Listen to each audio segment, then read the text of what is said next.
The Public Safety Coordinating Council is a regional advisory council for the Board of Commissioners.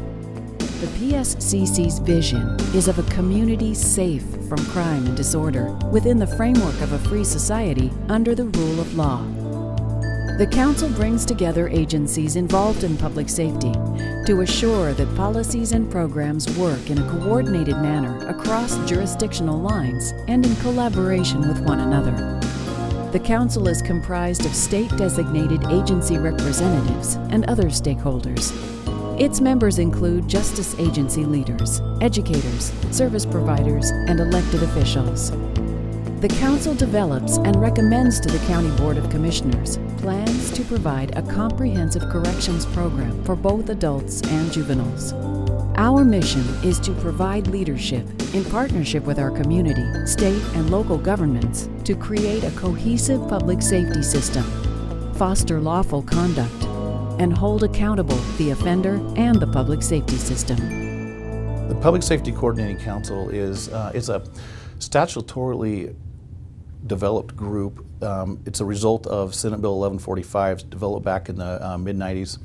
And it's a group that your local county commissioners are in charge of. And some of the purposes of it, the real formal purposes, are that every year they review your community corrections plan and also your juvenile justice plans to see that the resources are being put where they should be in your community. As the Board of Commissioners, you don't have the ability to have that depth of knowledge in all those areas, so you put together a group of folks like this who are experts in their individual areas, and then they're able to advise and give some good, solid, sound knowledge based on local practice and what we can do to really make the most out of our criminal justice system locally. We've had a great representation in the years that I've been on it.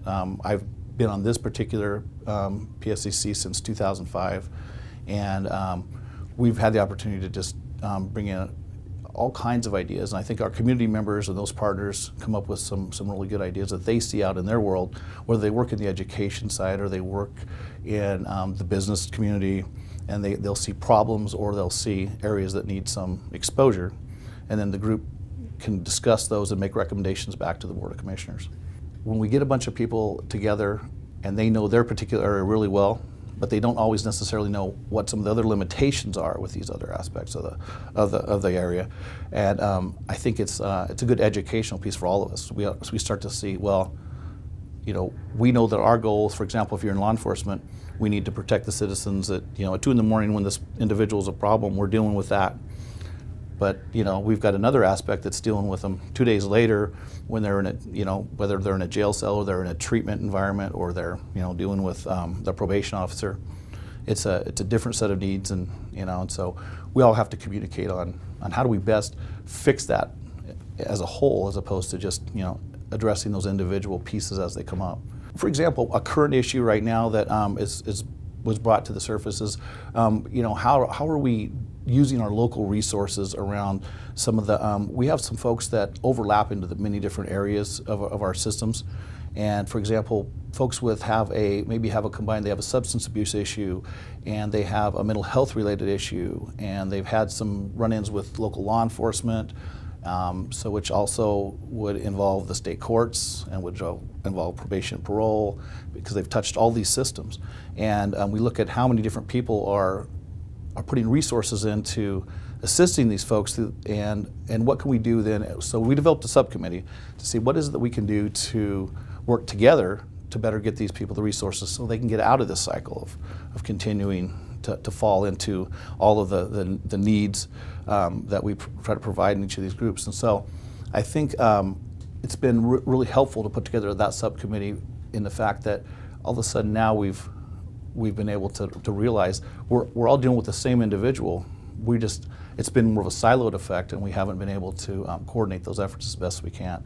And so we've identified some folks that we can work with, and some of the obstacles that we run into though are just the legal obstacles that are, for example, some of the HIPAA laws. We can't always communicate with one agency to another about some of the information. So we run into those little obstacles and we figure out how to resolve those. And the end result is we're hoping to get a better service for some of those folks that really need some help in some different areas, and we're not wasting or duplicating our efforts.